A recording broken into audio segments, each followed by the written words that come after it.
Hey everybody, this is Scoots here. This message is for people who support the show on Sleep With Me Plus. So if you're hearing this message and you support the show on Sleep With Me Plus, you shouldn't be hearing this message because this is in the ad-supported feed that I'm running this message. So please get all your Sleep With Me Plus content set up. It should be in your email if you just search for Sleep With Me Plus or Supercast in your email. You could always reach me through the contact form on our website because I don't want you missing out. You have every episode as it comes out, ad-free, the full episode.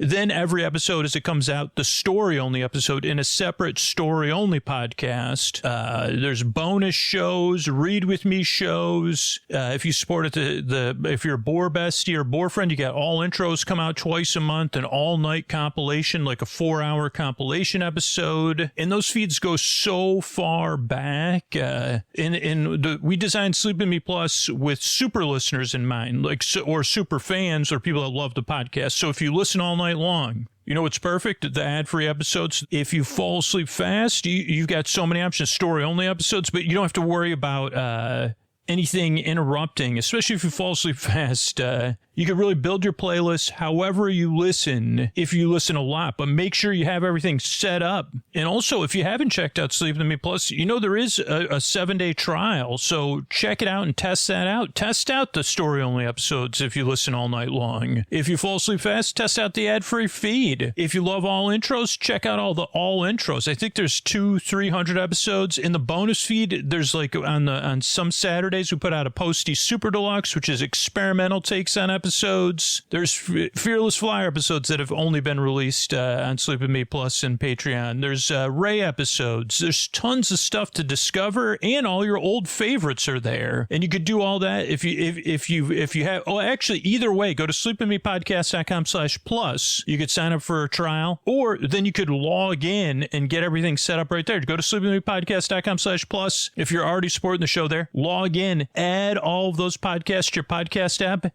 and you're good to go. Thanks, everybody. This show is supported by Odoo. When you buy business software from lots of vendors, the costs add up and it gets complicated and confusing. Odoo solves this. It's a single company that sells a suite of enterprise apps that handles everything from accounting to inventory to sales. Odoo is all connected on a single platform in a simple and affordable way. You can save money without missing out on the features you need. Check out Odoo at odoo.com. That's odoo.com. Friends beyond the binary, ladies and gentlemen, boys and girls, it's time for the podcaster who's here to keep you company in the deep, dark night, to be your Boar Friend, your Boar Bay. This show's a bit different. I'm glad you're here. Tonight, we're going to be rolling the old 20-sided dice off to dreamland. Actually, no dice will be rolled, though. I mean, if they are, they'll be rolled off mic. Sleep With Me, the only podcast that could involve dice being... Actually, yeah, I guess dice still get rolled. I mean, I have an app where it shows a die. Is it a die? It's a die, right? 20-sided die. So most of the time, it's just one die getting rolled. Now, if you're wondering, what are you rolling on and on about? I'd say because you sound like you're something like a 13-sided die. And I'd say I roll about as evenly as that. Here's a question I don't have the answer to. How many dice are made up of prime numbers? Any? I don't know. Probably not, but just a question that popped in. Oh, but I'm supposed to be introducing a sleep podcast. If you're new and you're here, this show's very different.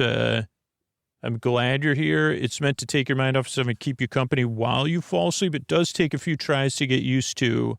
But we make the show because you deserve a good night's sleep, and you deserve to not feel, for the deep dark night, not to feel so lonely. So I'm here to help. What else do you need to know? Structurally, we got some support coming up, so the show can be free for everybody. Then there's a long, meandering intro, and then there'll be a bedtime story where some friends are working on designing their own role-playing adventure and kind of playing through it and being friends. So that's really sleepy stuff. A lot of layers for me to go on off topic about. But I'm glad you're here. And I really hope this show can keep you company, take your mind off stuff, and help you fall asleep. Thanks for coming by. And these sponsors are how we're able to be here for you for free twice a week. Check them out at sleepwithmepodcast.com/sponsors. Everybody, hey, it's Scoots here. This is episode, the Cloud Wrangler, which is one of these great untold tales. Or is it an interview? Oh, it's an interview. No one let me know about that. 1 second, let me get prepared. Okay, hey everybody, Scoots here, and you didn't hear a delay, but I had to. I didn't realize we were we do have them on the line now. The Cloud Wrangler, and apparently this is an interview. So glad to have you on the show. And I guess you didn't know you'd be being interviewed either. So let me think about some questions to ask you. But so you're a cloud wrangler. I guess that means you wrangle clouds. Why don't you tell me a little bit about what is who do you work for? Who's in charge of wrangling clouds? And tell me a little bit more about that if you want.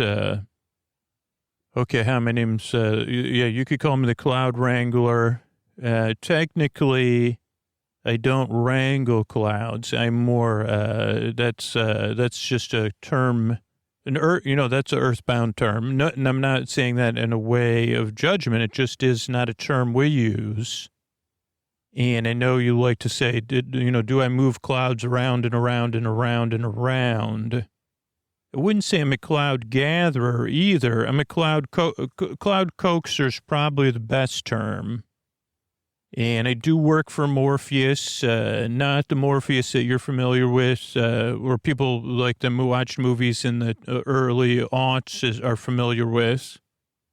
But I think there's a new Morpheus that existed before that, a Morpheus in comic books that some people may be thinking of. I'm not that Morpheus either. But Morpheus is a... I don't know, this stuff may be a bit so there's a thing up in the cloud, in our world, Cloud Tower, which that has been featured on the podcast before. Now, not a lot is known about Cloud Tower other than that's Cloud Tower. I guess it's the guidance system for when, so Cloud Tower is where someone works. And they're different than me because they're dealing with traffic from outside CBBs, cloud-based beings. Now you may say, am I a cloud-based being? I'd say no, but I work in the clouds. You could say my head's in the clouds, but that would only be accurate at the times my head is actually in the clouds, which is not at all times, but... So does that answer your questions? It doesn't, but I'm trying to find questions to ask you because I'm not sure what kind of interview this is. So I want you to imagine something you would wear that's different from your normal attire, but you could tell us about your normal attire first. And then I want you to imagine you are wearing that like something out of the ordinary for you, and going through the public each day, which maybe means something different to you too. And how do you feel about it? Or how would you imagine you feel about it? Okay. Well, the good news is I can try to answer this question because I am familiar with your world and your terminology, though I'm trying to find a way to describe what I would wear when I don't, our ideas of clothing are just much different than yours. I'm sorry. So are you saying you're up in the sky wrangling clouds with no clothing on? Well, technically, by your terminology, I would be, but that's not true for me because I'm not you're. I mean, I'm not wearing clothes, but I'm trying to come up with a conception that you would understand, because you don't, like, when I say I'm not wearing clothes, are you not wearing clothes right now? Right now I am wearing clothes, but this is going to be, right now I'm associated with you. That's how we're doing the interview. Oh boy. Yeah, maybe you shouldn't have told, like, wait a second. Like, so you're wearing my clothes? Well, technically, like, I mean, we're wearing the same clothes at the same time. Okay. All right. But you wouldn't always be wearing my clothes. You're only wearing my clothes because of this interview. And, that's like, so that's a little bit, interesting. But, that's, I wish, okay, well, this helps me. So let me can I rephrase the question before you answer it, even though you started answering and it confused me and, maybe gave me a better conception of, I mean, I don't do a lot of interviews. The good news is this is the second interview I can recall doing as me. And the last time I did an interview, I was stumped many times too. So this is great that you're like, but I think the other times I was stumping the interviewee where you're stumping the interviewer. And I feel like that's good content. So normally you're a being that doesn't wear clothes because you don't wear clothes. So that doesn't really apply to you. But in this particular circumstance today, you're here with me, and we're clothed together. And as I say it, I'm trying to develop some level of acceptance of all these things and some calmness, which I think I'm achieving. So what if there was a world where you were wearing clothes, so any outfit in some sense would be different than your normal outfit, and how would you feel wearing, if you were a person? So let's just keep it earth-based, because I know, because here's the thing, from what my experiences with Cloud Tower, earth-based beings and not, are humans. Let's just go with humans. I know there's humans and I know there's other things. I think there was like a giant thing of pencil erasers or something that visited Cloud Tower, or tap shoes. So I know there's other things that happen there that I don't, that I have a conception of. I mean, every time I think of Cloud Tower, I think of Rudolph the Red-Nosed Reindeer. And I don't know why that is. Like, I think, Rudolph's a guest, Cloud Tower quite a bit. Very popular. I know, maybe, here's the thing. Rudolph's more popular up here at Cloud Tower than on Earth. Okay. So if you were wearing clothes, if you had a need to wear clothes because let's just say this.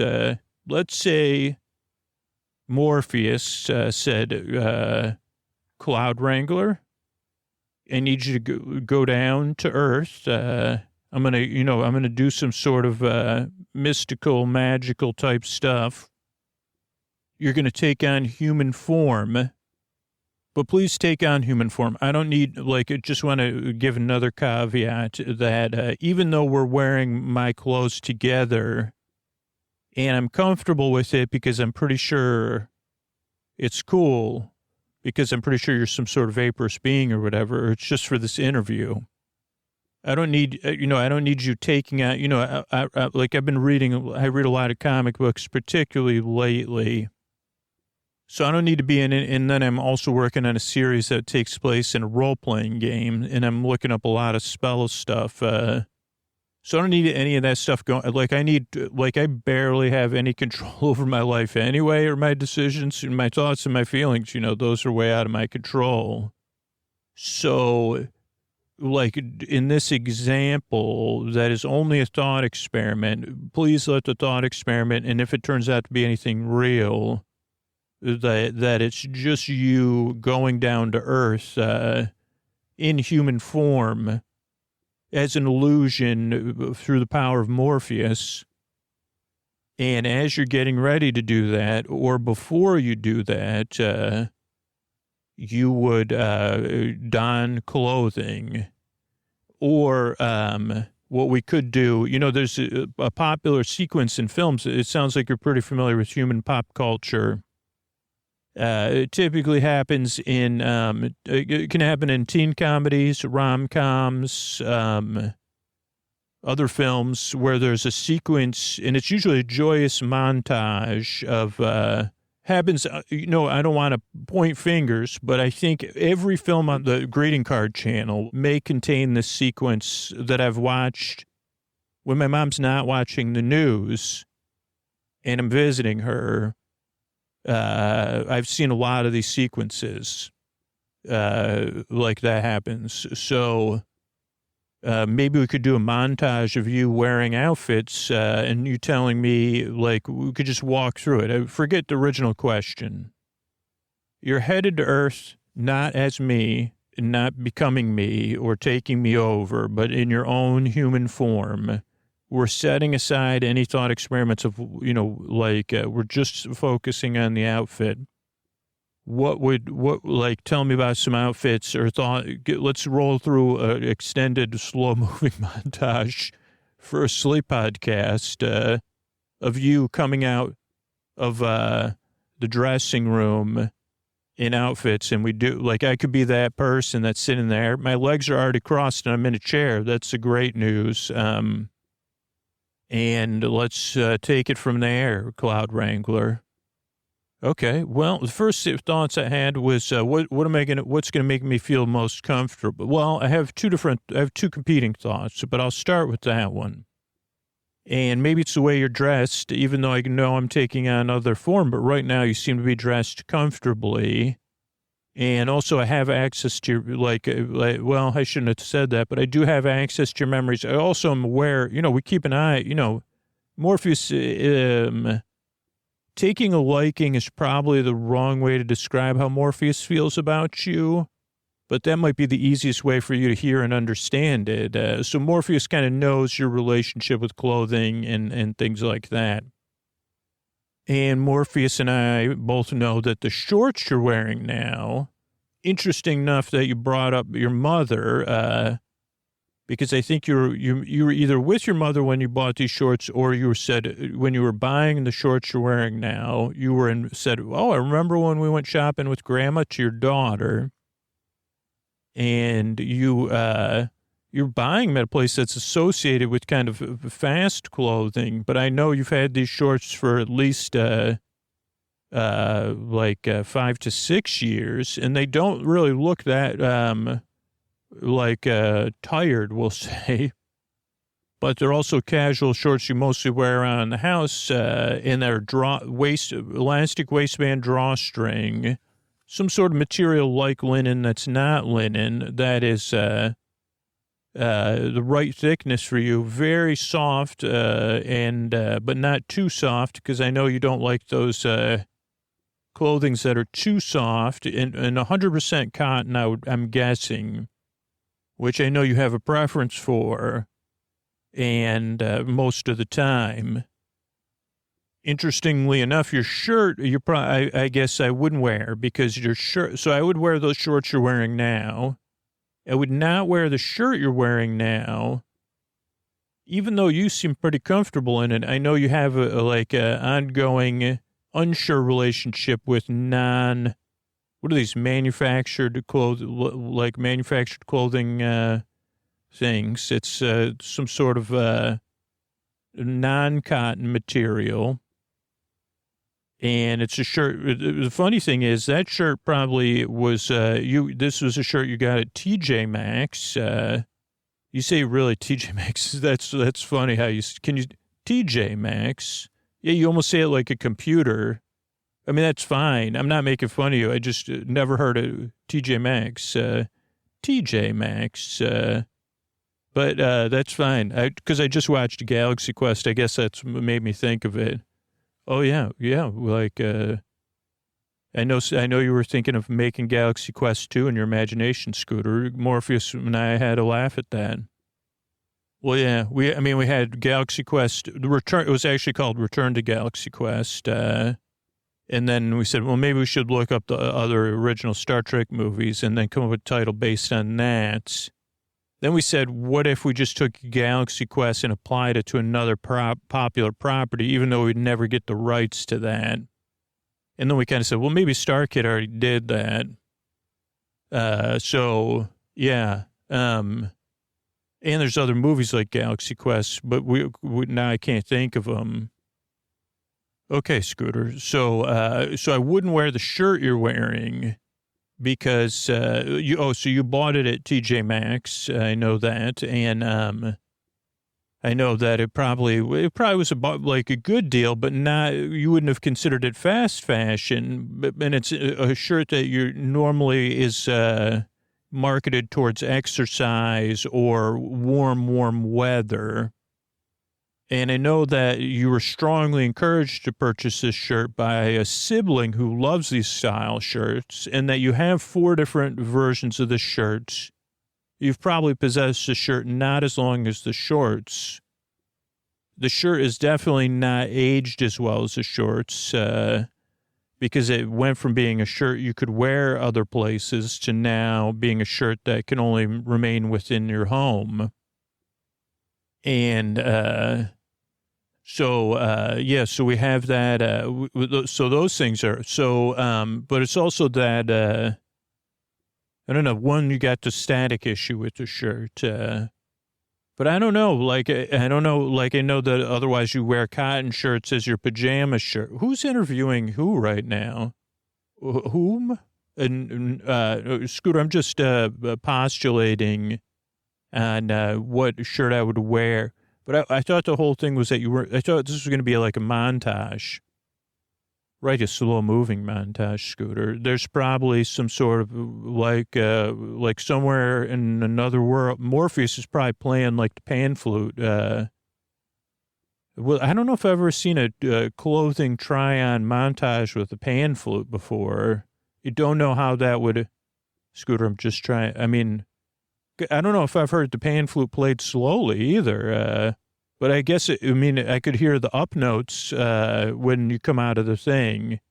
So, okay, so you would not wear the shirt I'm wearing now. Now I'm starting to think about the shirt. Yeah, I'm just postulating, Scooter. So the other options would be your other shirts that you call pajama shirts, which are just T-shirts that are either one size too large for you or have too many grease stains for you to wear outside of the house or have, as you would say, too much going on the shirt.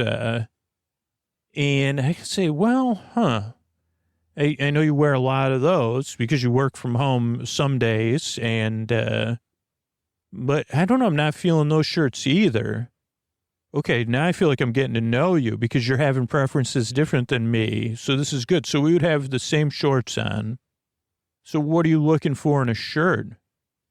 Well, that's a great question. I guess in this circumstance, I'm looking for something comfortable, breathable, no static. I don't know. I don't think these shorts would feel good as a shirt.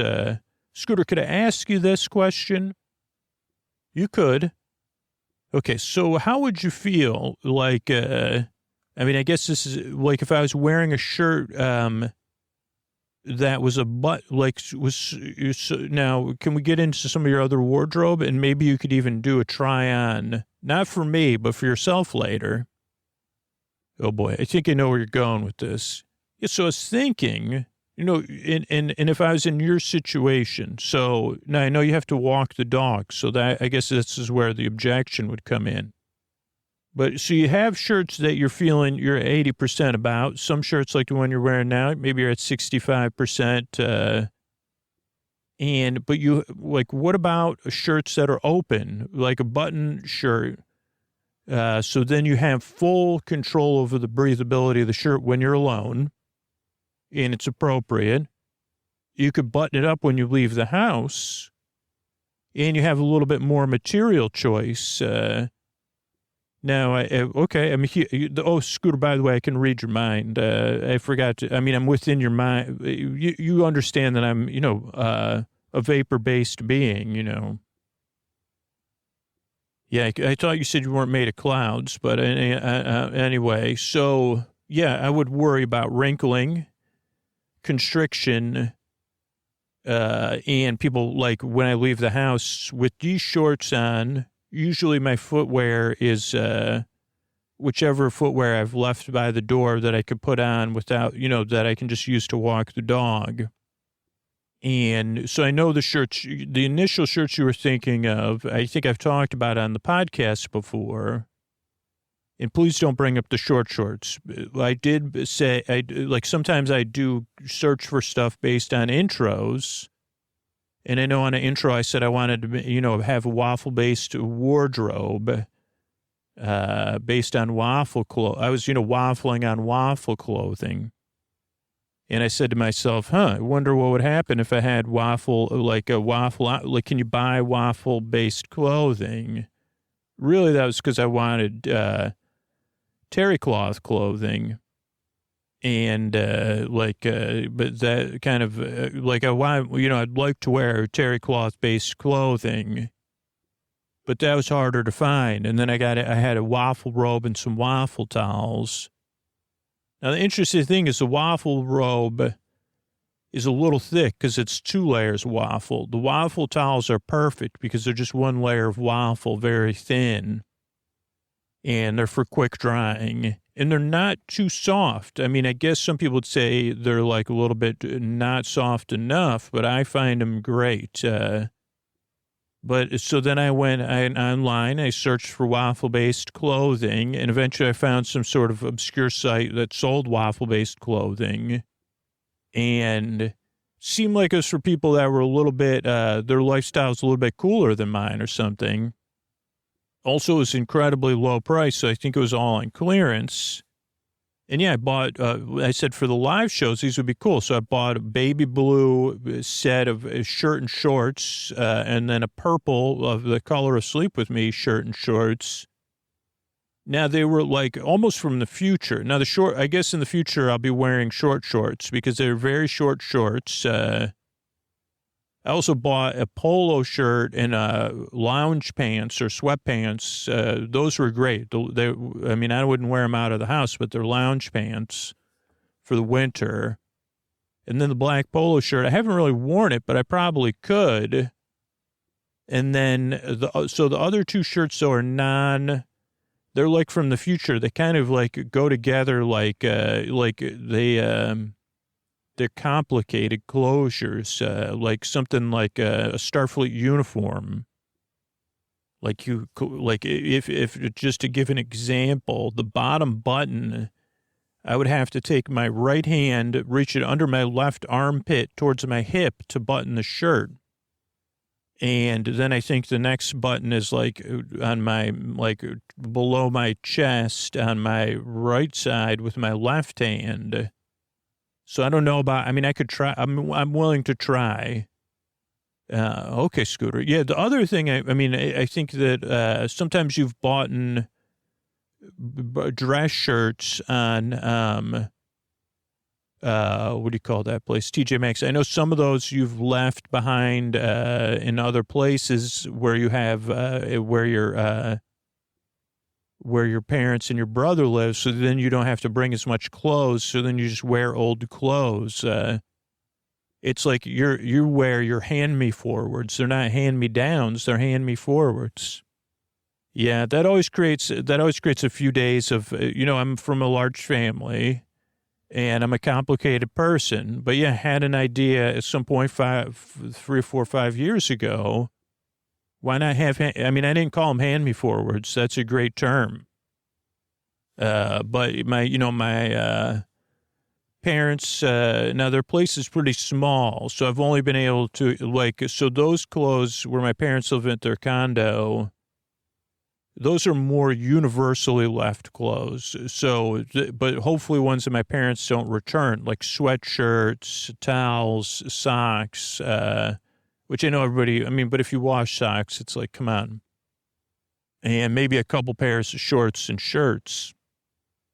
But their place is so small. Now, my, childhood home is in a transitory state, but sometimes it's rented out, but not always. And so I do have a container of clothes because normally I only visit there. Well, I'll just stop there, even if it was rented out, because it should be near the garage. Though I used to hide it at their cabin. But then people would be, I guess from my point, wow, this is getting deep. This is a serious interview, huh? You're doing great, Scooter. Just keep answering the questions. So normally what would happen is, so it's one of those plastic bins, not super big, but like, so, yeah, probably have 3 pairs of shorts, 3 or 4 pairs of socks, 4 or 5 T-shirts, and then 1 or 2 or 3 button-down or like casual form, like shirts I could wear out to lunch or something.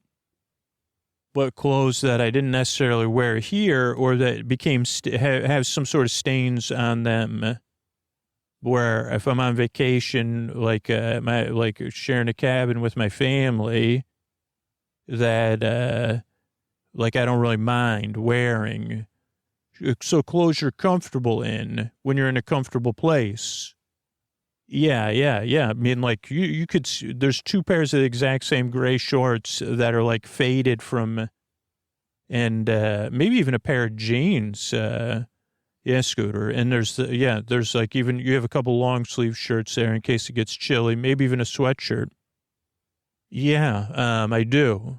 But what was your point?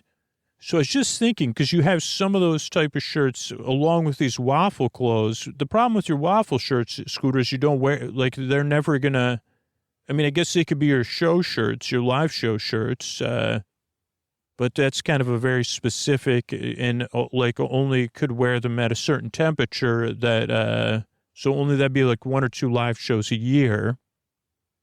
But so if they don't get worn in, I just wonder what will happen to them, you know.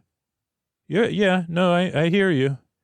And so I would say those shirts, and then there's a couple of shirts that either you actually took back from your summer clothes, your cabin clothes, or that you liked so much, or that are very similar to your cabin clothes.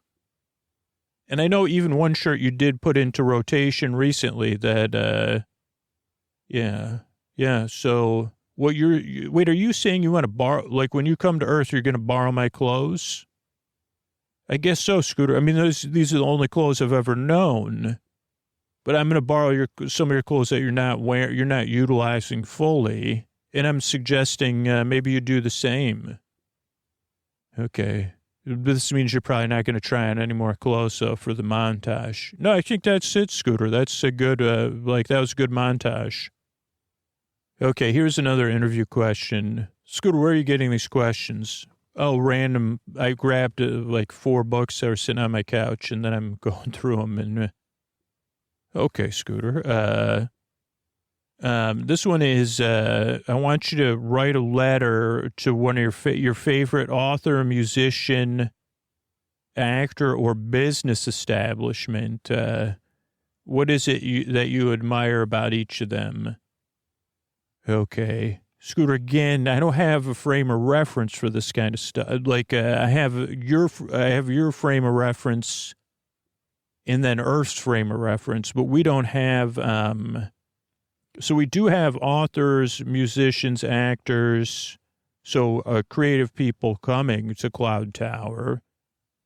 And businesses, yeah, I guess we do have those things, but I don't know, I think of it in a different way.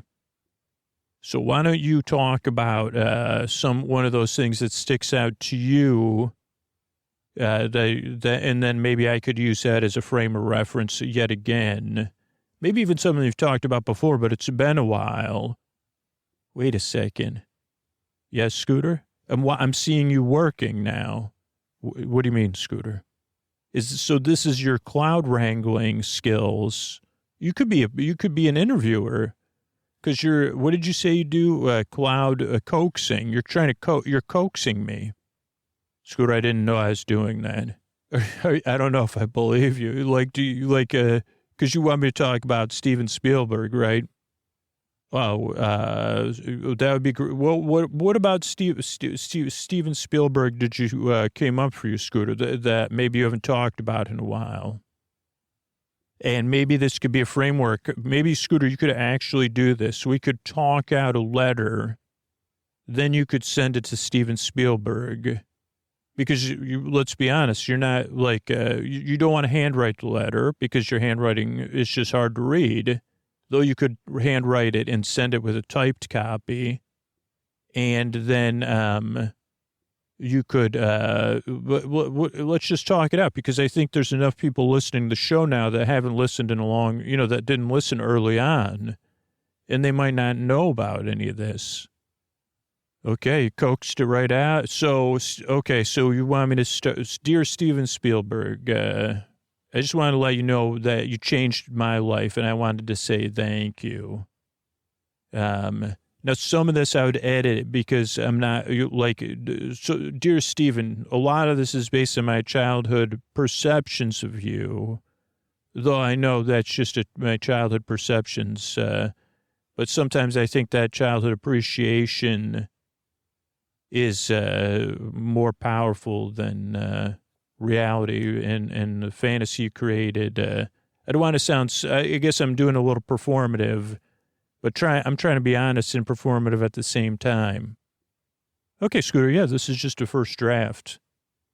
So, I don't know, you probably didn't know this, Stephen, but there's a couple seminal moments in my life, some of which may be familiar, even current listeners, and I just wanted to talk about them. But leading up to the most seminal moment, an eye-opening moment in my life, but I can remember the day I fully fell in love with movies. Was the first time I saw Raiders of the Lost Ark, which I don't think Steven Spielberg had anything to do with. Well, Scooter, okay, I think the audience knows that what you've talked about that somewhat recently, so you could move on from that one, just in case, because I think that you should probably look that up. But then you could, so just leave that because you have other ones, right?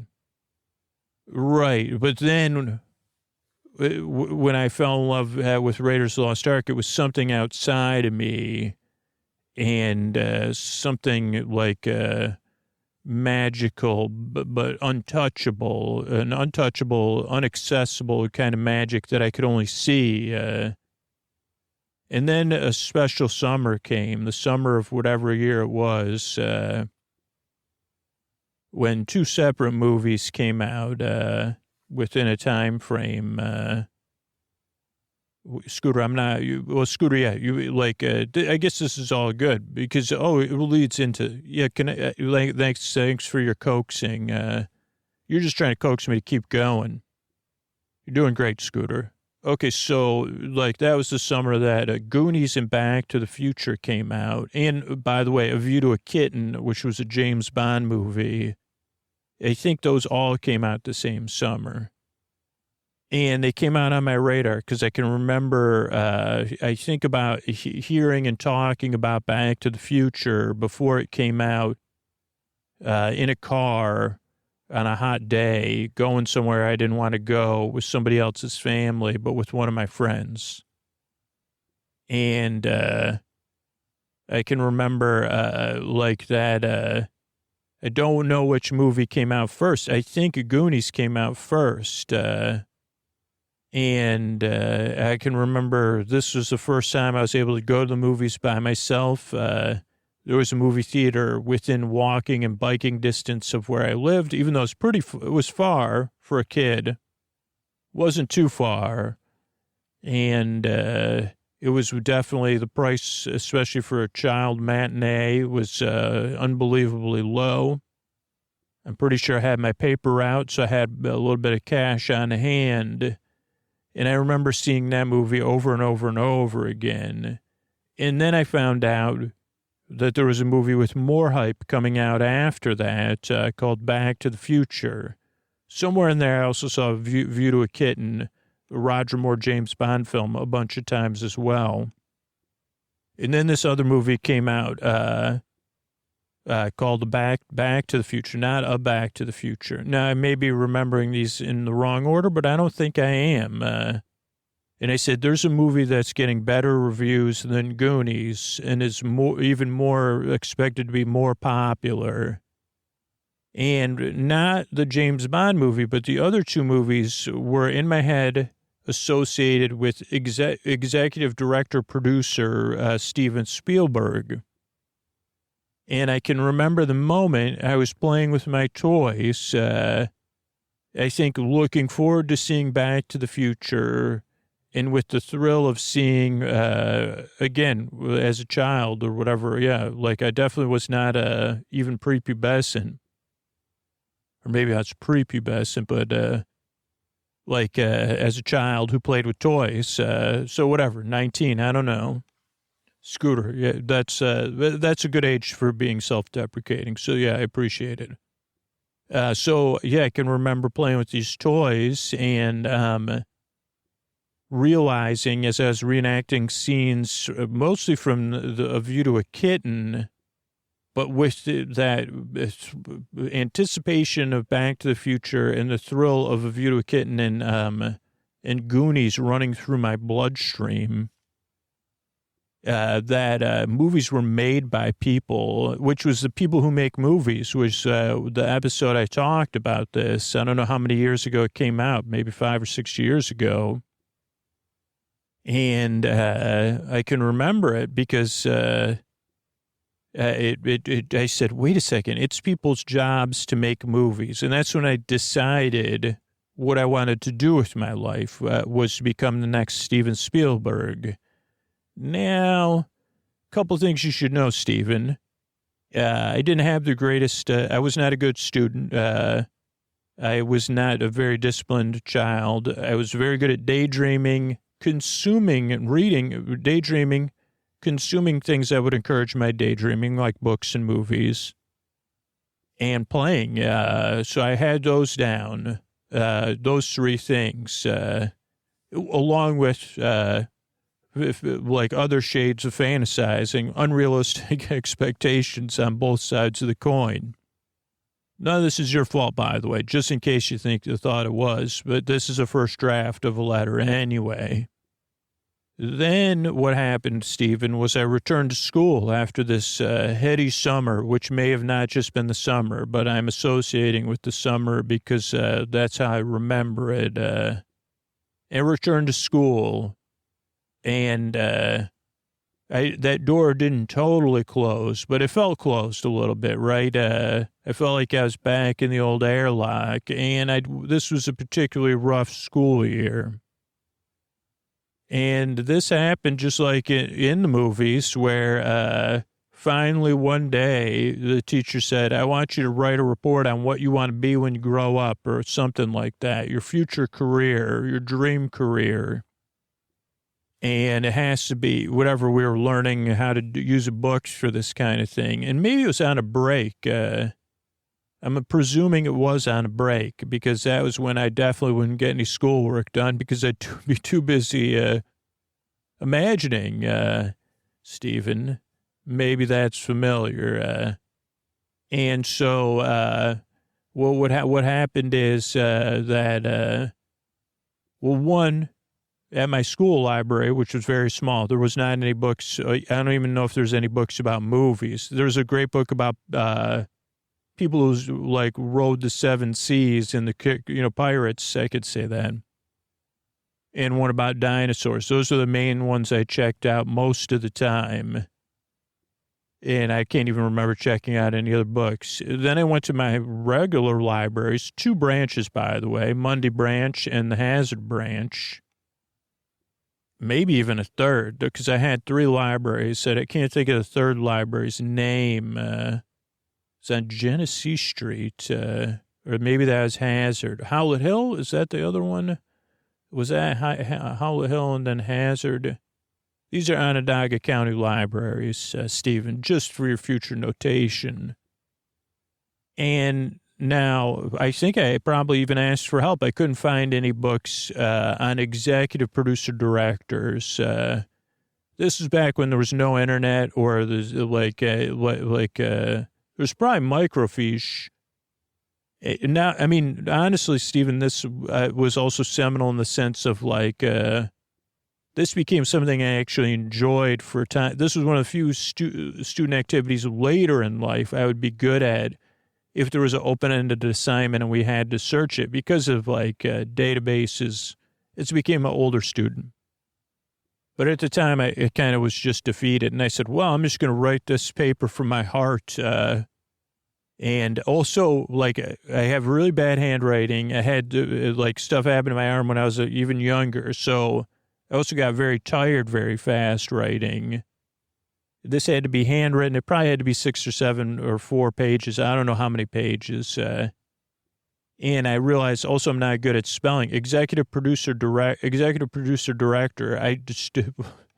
This is how you start off on the wrong foot. After I wrote it the first time, I put a notation in a kid's paper that said, from here forward, I'm just going to refer to executive EPD or something, or EXPD. Instead of writing out. So that was already starting me off on the wrong foot with this teacher who I was already not having a great relationship with. To say we didn't get along would be an understatement. But there I was, saying in this paper, one day I'm going to be like Steven Spielberg. Now, the funny thing was, I didn't really know what you did or how you did it. I just knew the result and how it made me feel, where it took me, and what the after effects were, what the excitement leading up to it was, how when the lights would go down, everything would go away, and how it'd be changed, and how it would stay with me. And how it was something that I hadn't imagined that I was watching unfold in front of me. And, I was just a kid. I didn't know how to translate it in that to words, but I probably tried. I probably gave it a pretty good try. A little too flashy and a lot of neither style or substance. But a lot of honest excitement. And just like in the movies, that paper was turned to me with an F. And probably not a lot. And in the teacher's defense, not following the instructions. And I probably did 2 drafts, but probably not a lot of effort either. The effort happened in between it. But the effort was mostly based on thoughts and feelings and imaginings. So, I don't know. I guess at the time, maybe if I could go back, I'd say, what if you wrote a letter and said, hey, I want to understand how you do this. What are the steps you take? What's it like? How do you get through those times when you feel like it's not going good? How did you get there? What would you tell me? What do you wish you knew back then? And I know you say, watch The Fabelmans. How about that? And I'd say, okay, I'll bring that with me in my time machine. Also, do you have access to a time machine? But anyway, so I did get an F. Maybe I got a D, but I was already not great. It didn't hurt my grades very much. Now, what happened though, unfortunately for me, was that I started to develop the wrong organs. I didn't have a cloud coaxer, an internal cloud coaxer at the time. I didn't realize how important that was until this moment right now, where I was coaxed into the fact of saying, oh, that's what a cloud coaxer does, a cloud Wrangler. It helps to keep things in flow. Because my flow got blocked by the letters F to the E to the A to the R, and maybe buying too much into that all or nothing thinking that I was talking about. That was so powerful. It took me a long time to figure out how to coax that stuff and direct it a little bit, but also to celebrate those things that you taught me through being swept away, being excited for it. I guess what you showed me was that this is the best place. The consumption of books or films or music or whatever is the best place to experience unexpected and unfulfilled and expectations. Like unexpected expectations sounds strange, but I don't know what I was trying to say. Unrealistic. You don't need realistic expectations when you're there consuming stuff, but I just needed that cloud coaxer, or to get in touch with that part of me that could coax those clouds to say, okay. And maybe that, I don't know. So yeah, what I'll do is I'll watch the Fabelmans with my younger self and maybe with this cloud coaxer, and then see how it goes. And then maybe write the letter after to get notes from my kid, and then I'll get back. By the way, this is a draft, so I won't get back to you. But in case you're reading this draft somehow, it's just a draft, and I'll get back to you. Don't know how to get a hold of you, but I don't think that's an important part of this exercise, because originally the intention of this exercise was because I didn't know I was going to be interviewing a cloud coaxer, and I wanted to have questions to ask a cloud coaxer that would result in meanders. So in that sense, it worked out great for helping people, realize they're not alone with this stuff, right? And that's maybe what a cloud coaxer does too. But it's just, by the way, it's just a draft, just in case. So thanks, Cloud Coaxer. I guess, could we have you on again? Because that was like, that was only 2 questions that got answered, but holy cow, was it. Another surprise, different than my other interview I conducted with Jenny, the username generator, but just as delightful. So thanks for coming on, and I hope that the Cloud Coaxers out there coax you into a deep dreamland where all will be well. Good night, everybody. I want to thank everybody who became a patron recently. Thanks to patrons. That helps us keep the show going and free for everybody. So I want to thank Nikki, Lenora, and Linda. Thank you. Thanks, and good night. Henrik, Aaron, and Lizzie. Thank you. Thanks, and good night. Jennifer, Allison, and Kristen. Thank you. Thanks, and good night. Wyatt, Megan, and Adria. Thank you. Thanks, and good night. Raymond, Nova, and Becca. Thank you. Thanks, and good night. Dax, Den, and Laura. Thank you. Thanks, and good night. And Caitlin, Joanne, and Wendy. Thank you. Thanks, and good night. Thanks for being willing to pay for a free podcast so it can stay free for everybody, and supporting the show or supporting the sponsors. That's how we're here for everybody, you and everybody else, which means a lot to me. And if you want a free way to support the show, spread the word, let people know about the podcast. It's a huge help as well. So thanks, and good night. Hey, boys, this is Scoots. Before you go to sleep here, this is just a tuck you in message for super fans of the show, super listeners, people that listen all night long, people that fall asleep fast. Maybe I caught you somehow. People that listen 4, 5, 6, 7, 8 episodes a week. People have listened longer than a year, longer than 3 years, longer than 5 years. If your life has changed, I've been saying this since April in a really direct way, but if the podcast makes your life better, it has changed your life, and it's not replaceable. Like, if you have something you could replace this podcast with, don't worry about it. But if you say, man, I'd have trouble replacing this show. Scoots didn't make the show anymore. I don't know how I'd feel about somebody else making the show. If Sleep With Me was just gone, or if it was behind a paywall, if there was less episodes, less free, or if the show was just not there, would you miss it? Would it be hard for you to replace it? If that's the case, please consider supporting the show. Test it out even. Just sign up right now. Don't wait till tomorrow.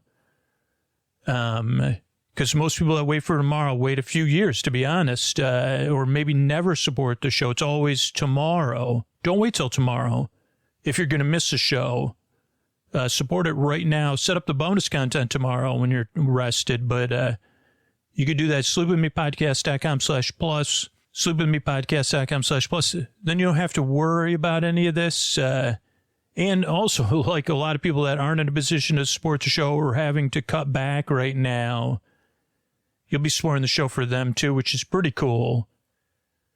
But if you've been thinking about it and you haven't done it, you're who I'm trying to get a hold of. Because a lot of people, more people have decided they're not going to support the show than support the show. But it's the people in the middle that I just can't quite get a hold of that are going to change the future of the podcast either way. So if you're one of them and you'd miss the show, support it. sleepwithmepodcast.com/plus. Thanks.